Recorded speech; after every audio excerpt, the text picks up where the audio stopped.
Hi, this is Wayne Belisle, and in this article we're talking about if not now, when. What am I talking about? Well, what I'm talking about is when you're going to take your business to where you really wanted it to be. I mean, everybody starts off with a dream, and somewhere between the dream stage when you were thinking about what this business you have would look like and where you are now, reality set in. The reality of having to pay payroll, to make the rent, to come up with the cash, to find customers, to sell, to deliver, to taxes, regulations, IRS, sales tax, property tax. Oh my gosh, all the taxes. Now let's not forget all the regulations, equal OSHA, EEOC. Oh my God, the alphabet soup that we call our federal government these days. So, it's easy to forget what the dream was. And we're often, like, well, go back to the question. If not now to improve your business and develop that dream business that you had the vision of, when are you going to do it? And that's what this is about. Let's take a look at that because my argument is now is the best time. So let's look at why people don't do it. First thing we need to do is seriously, what I just listed were excuses that are keeping you from success. And there really is nothing else. I mean, we can all find reasons to stop, all right? And what are excuses? Well, let me give you an example. Recently, I spoke with a client who had just been getting by for the last 15 years. He was complaining that every year is a struggle just to pay the bills. He was like, nothing ever changes. As a matter of fact, I feel like you know, running in quicksand. I'm just not getting anywhere. And that's what he was basically saying. He's running faster, falling further and further behind, getting frustrated, getting ready to quit.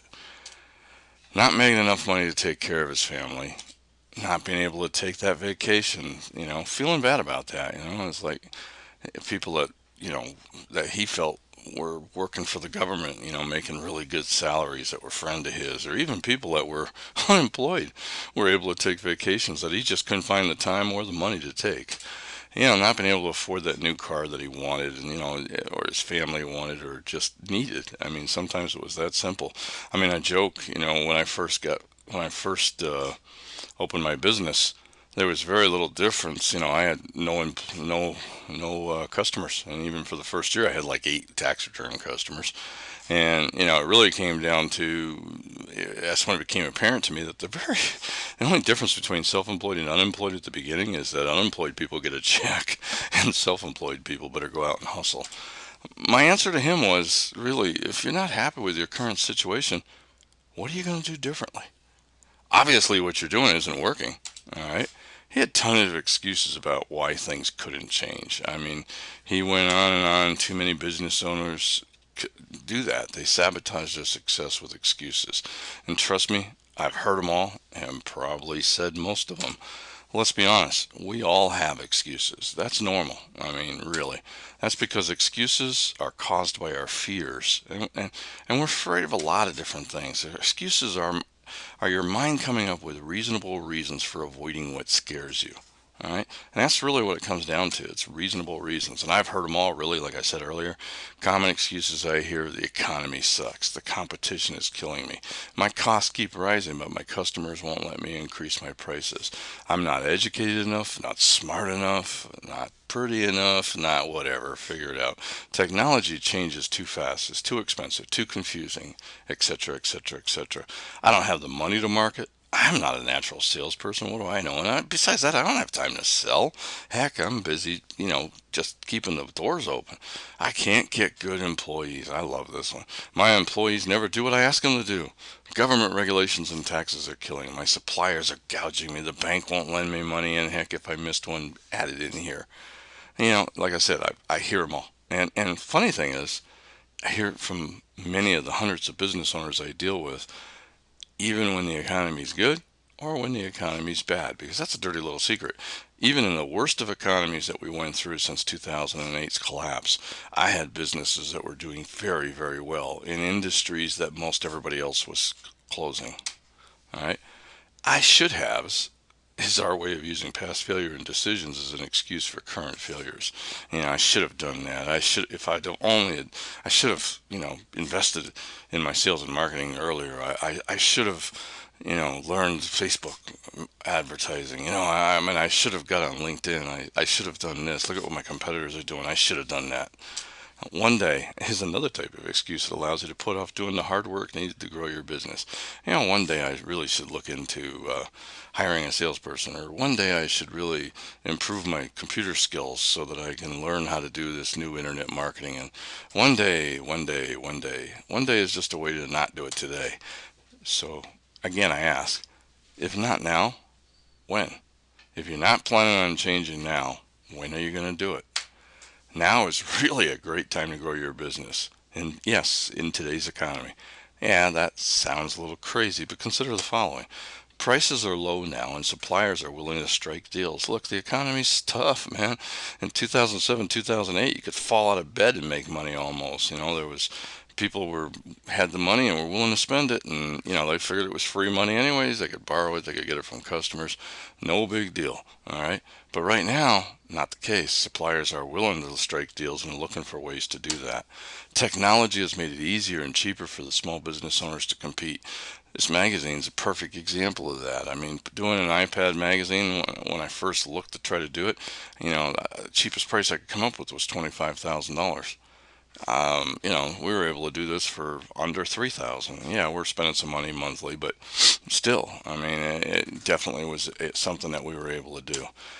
Technology also allows outsourcing with talent worldwide. I mean, I've hired people in other countries and other states.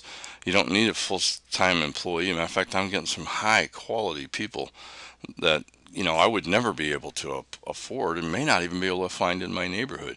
Kind of means you can work from anywhere and with very little staff. High unemployment has made tons of talent available at reasonable rates. I mean, you can find some quality people out there that are willing to take the job from a small company that they never were willing to take before. Very amazing. Look, get rid of all the excuses and make today the day that you build that dream business. So, how do you get started? Well, first, start by writing down all of your excuses, every single one, everything that's holding you back. Write down all the excuses you can come up with for why your dream business is impossible, all the should haves and if onlys, and all the things we talked about already. Then cross out the fear related excuses. What I mean by that, you'll know what it is. Do you have the ability to get this done? If Yeah, I could do this, except for the fact that I don't feel comfortable, or I'm kind of scared of selling. I mean, I'm not a natural born seller. That's a fear thing. You can learn that. All right. Then write down the worst for what's left. Write down the worst that can happen if your fear is well founded. I could go out of business. That's really kind of the worst that could happen. I could embarrass myself. My my wife will, or my husband, my spouse will think that I'm an idiot. My friends will realize I'm a failure. Um, well, you're already heading down that road if you're thinking about changing, but even if you're just surviving, I mean, look, there's a big difference between somebody, I work with business owners like that one 15 years that I was talking about earlier. I mean, after 15 years, what he's done is managed to build himself a job, really not a very good job. He's not getting paid as much as he would work for somebody else. And on top of that, he's got horrible hours and huge responsibilities.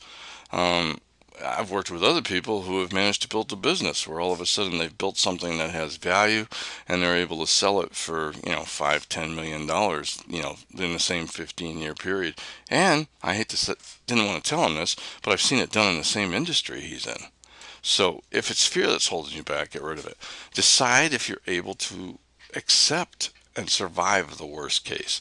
Once you're stared in the face, I mean, heck, if you're struggling now, maybe it's not a bad thing to go broke and close the doors. A lot of people like to hire people that have businesses, that have run businesses, because they're a different type of employee. They know how to work. They know what they're doing. So, different things. Then plan on eliminating or reducing the effects of the worst happening. All right, that's the worst case. How do I make sure, what can I do to eliminate or make it not quite the worst case? All right. See what successful business owners are doing and emulate them. Emulate, like that word. It's a fancy word for copy. Somebody in your industry is doing something right. Figure out what that is. Figure out a way to copy it. All right. Research all your options. Write them down. All right. Then choose which one to do first. All right. The secret to improving, and you want to see that other article I wrote, The 2% Solution, is in this magazine. The real secret to business success is small, steady improvements every day, every week, every month, all year. All right, you just keep making small improvements until you finally have everything in, you'll never have everything improved, but where you're so dramatically ahead of everybody else. So another thing you can do is hire a coach. A coach helps will bring an outsider's viewpoint to your problem, give you a sounding board, be a cheerleader, tell you things aren't as dark as they should be, and every now and then a kick in the butt and the accountability. Because we all tend to get a little lazy and we don't want to do some things. So, it's important to bring that in. A coach can be pretty handy. I just hired one recently to help me get a coaching product off the ground because I've been kind of procrastinating and kind of scared that I didn't really know what I was doing. I mean, it was a fear. So, I hired somebody that had done and has done it and coached a bunch of people to do it, to basically do all of these things to help me. Why should I learn? This guy spent $15 million on advertising to learn what doesn't work and what does work.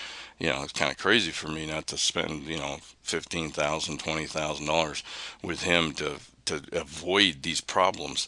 On top of that, they know what's worked. Okay. They have a system in place to help me put it together quickly. They have the resources. All right. Plus, they're going to listen to what I'm trying to do, be a cheerleader to help me get it going. And of course, I know they're going to keep kick me in the butt. I've hired coaches in the past. I've had some that, 95% of what they told me wasn't that important. I mean, I already knew. Well, that's two things to think about from what I just said. All right. One, 95% of it I knew, but I wasn't using maybe. Second, that 5%.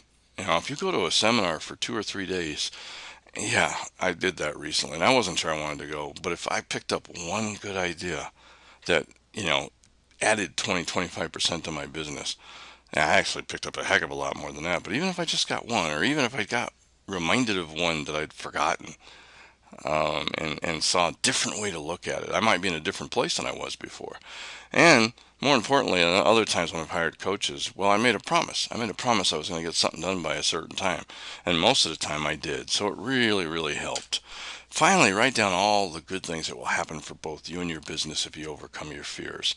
All right, you want to seriously look at, write this down in detail. What kind of things think about it. Be able to hire the best employees. I'll have money in the bank. My bills will be paid. I'll have freedom. I'll have financial freedom. I'll be able to help charities. I'll be able to help my family. I'll be able to send my kids to good college. I'll be able to take that vacation. Be able to pay my current employees the way I wish I could. Provide the benefits you want for them. Because let's be honest, as a small business, your employees, end up being part of your family, really, to be honest about it. So, write all the good things. The other thing was your fears. Now let's try to replace the fears with the good things that are there. Look, I'm a CPA and accountant, and I don't really want to I don't do this kind of thing very often, but, you got to fool your brain sometimes. You got to, you got to think the better things. You got to have a goal. You got to look at what's going on. So again, I ask, if not now, when? Thank you very much.